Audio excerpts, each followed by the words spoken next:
Hi hello నమస్తే. నేను మీ కట్టా కార్తీక్. చంద్రబాబు నాయుడు, పవన్ కళ్యాణ్ మధ్య గ్యాప్ వచ్చింది. టీడీపీ, జనసేన విడిపోబోతున్నాయన్న ప్రచారం ఎన్నికలు అయిపోయినప్పటి నుంచి ఇప్పటికి దాదాపు 4, 5 సార్లుగా వైసీపీ సోషల్ మీడియా ద్వారా పెద్ద ఎత్తున ప్రచారం జరుగుతా ఉంది. ఎప్పటికప్పుడు వీళ్ళు మేము కలిసే ఉన్నాం, మేము బాగున్నాం, మా మధ్య ఎలాంటి గ్యాప్ లేదని చెప్పేసి పదే వివరణ ఇచ్చుకోవాల్సిన పరిస్థితులు పడతా ఉన్నాయి. మొన్న చంద్రబాబు నాయుడు, పవన్ కళ్యాణ్ ఢిల్లీ వెళ్ళినప్పుడు కూడా వీళ్ళ మధ్య గ్యాప్ ఏర్పడిందని, ఢిల్లీలో పంచాయతీ జరుగుతుందని, మోడీ దగ్గర పంచాయతీ కోసం వీళ్ళిద్దరూ వెళ్లారనేటువంటి ప్రచారం కూడా చాలా పెద్ద ఎత్తున జరిగింది. ఇంతకీ ఈ ప్రచారం వెనకాల ఉన్నటువంటి కారణాలేంటి? ఈ ప్రచారం వల్ల లబ్ధి ఆశిస్తున్నదేంటి? ఇవన్నీ కూడా మాట్లాడుకునే ప్రయత్నం చేద్దాం. మనతో ఉన్నారు ప్రముఖ విశ్లేషకులు డివి శ్రీనివాస్ గారు. సార్ నమస్కారం. నమస్తే. సార్, చంద్రబాబు నాయుడు గారు, పవన్ కళ్యాణ్ మధ్య చాలా గ్యాప్స్ వచ్చాయట. మొన్న ఢిల్లీలో మోడీ గారు కలిపారంట. ఏంటి అసలు ఈ వార్తల వెనకాల ఉన్న ఉద్దేశాలేంటి? తాటాకులు కడతారు అంటారు. హ్మ్. ఆ? తాటాకులు బాగా కట్టాడు, తాటాకులు బాగా కట్టాడు అంటే ఇవేనా తాటాకులు?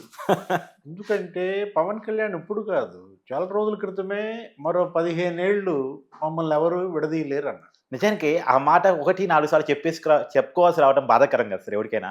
మరో 15 ఏళ్ళు ఈ కూటమి ఉంటుంది, ఇంకో 10 ఏళ్ళు ఈయనే ముఖ్యమంత్రిగా ఉంటారని నిన్న కూడా అన్నా. ఆ. ఏది నిన్న శాసనసభ్యుల క్రీడా పోటీలు వాటి పైన మాట్లాడుతూ చంద్రబాబు నాయకత్వంలో పనిచేయడం గర్వకారణం అన్నాడు. చంద్రబాబు దగ్గర నేర్చుకోవాల్సింది చాలా ఉందన్నాడు. ఉమ్. ఇవాళ చంద్రబాబుకి ఒక బ్రాండ్ అంబాసిడర్గా పవన్ కళ్యాణ్ మారారు. ఉమ్.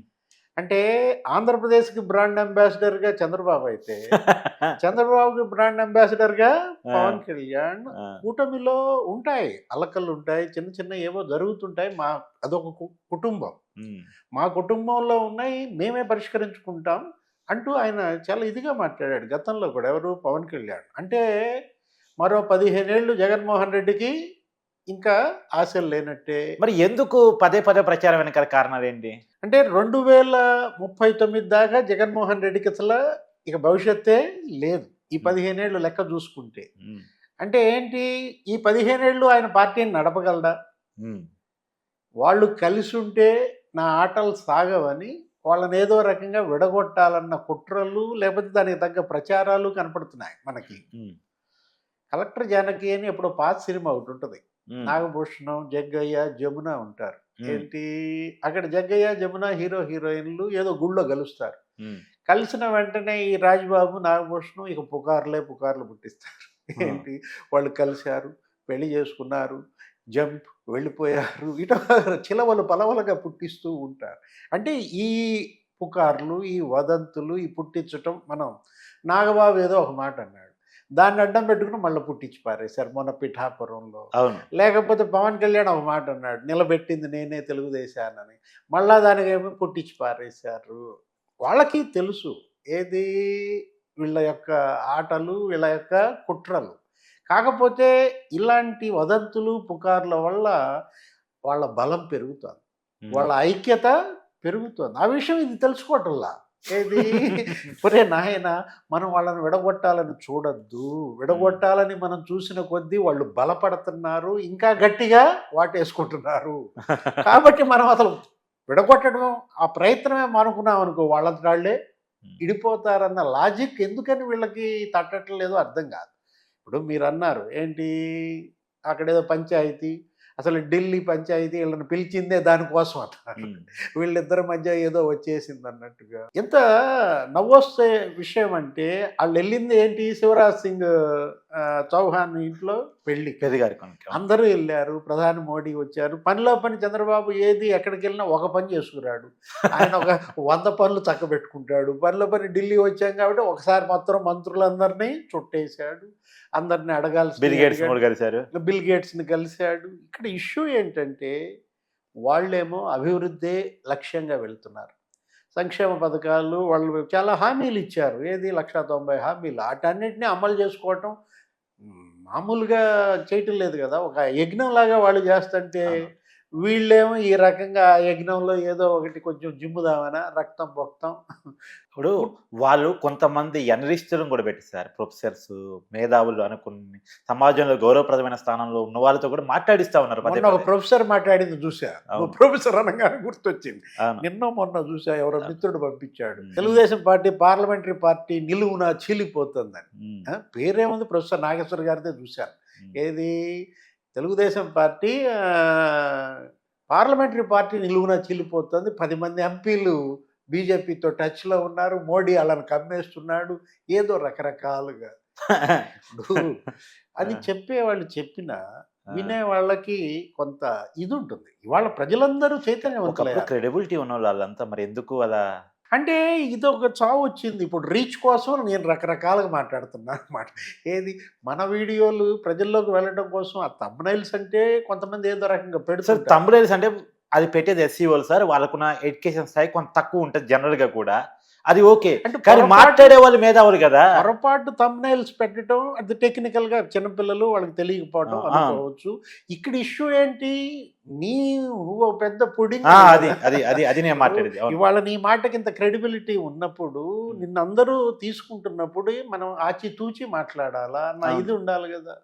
ఇప్పుడు మనం కూడా చెప్పొచ్చు వైఎస్ఆర్ కాంగ్రెస్ పార్టీ నిట్టనిలువునా చీలిపోతుంది. నిన్న 7 వచ్చి దొంగ సంతకాలు పెట్టారు. ఆ 7 మరి జగన్మోహన్ రెడ్డికి తెలియకుండానే సంతకాలు పెట్టారా? ఆ 7 వేరే గ్రూప్‌గా ఏర్పడుతున్నారా? అంటే ఏంటి ఇప్పుడు ఎమ్మెల్సీలు ఒక 5, 6 రాజీనామా చేశారు. ఎమ్మెల్సీలు ఇంకో 8 మంది రాజీనామా చేయడానికి సిద్ధంగా ఉన్నారు. వైఎస్ఆర్ కాంగ్రెస్ పార్టీ ఇవాళ లెజిస్లేచర్ పార్టీ అడ్డంగా చీలిపోతుంది. ఎంతమంది సార్ ఎమ్మెల్సీలు మొత్తం ఆ పార్టీకి? 30 మంది ఎమ్మెల్సీల్లో ఉంటే 15 మంది ఇప్పుడు రాజీనామా చేయడానికి సిద్ధంగా ఉన్నారని, ఇక్కడ 11 మందిలో 7 మరెళ్ళి సంతకాలు పెట్టేసి ఆల్రెడీ కొంతమంది ఫోటోలు దిగారు. వీటన్నిటికీ కొన్ని సాక్ష్యాలున్నాయి. ఇప్పుడు ఈ మాటలకి కొంత ఆధారాలున్నాయి. ఏది 5 రాజీనామా చేసిన మాట వాస్తవం. రాజశేఖర్ నిన్న మాట్లాడిన మాట వాస్తవం. 8 తోట మంది త్రిమూర్తులు పవన్ కళ్యాణ్ కలిసిన మాట వాస్తవం. బొత్స సత్యనారాయణ పవన్ కళ్యాణ్‌కి గెలిచారు. అవును. అది వాస్తవం. ఒకసారి కాదు 2, 3 సార్లు గెలిచారు. అవును. అదేమని అడిగితే ఏమన్నారు? ఎదురు పడితే వాటేసుకుంటే తప్ప అని కానీ అంటున్నారు. నాకు ఇదే డౌట్ సార్ ఇది. బాలశౌరి రేవంత్ రెడ్డి అదే ఆయన డైరెక్ట్ టీడీపీలో లేడు. ఇప్పుడు కాంగ్రెస్‌లో ఉన్న రేవంత్ రెడ్డి ముఖ్యమంత్రి అయితే అభినందిస్తే తప్పొచ్చింది. ఎంపీ టికెట్ ఇవ్వను పో అన్నాడు. మరి బొత్స ఇన్నిసార్లు పవన్ కళ్యాణ్ కలిశాడు కదా! మరి బొత్స మీద చర్యలు ఎక్కడ? అంటే బొత్సకు ఒక న్యాయం, బాలశౌరికి ఒక న్యాయమా? ఆ! అంటే ఇవాళ బొత్స ఏంటి బాగా బరువనా? బాలశౌరి వెయిట్ తగ్గిందనా? ఇక్కడ జగన్మోహన్ రెడ్డి అవమానాల భారంతో మారుతున్నారు. మర్రి రాజశేఖర్ కూడా ఏమన్నారు?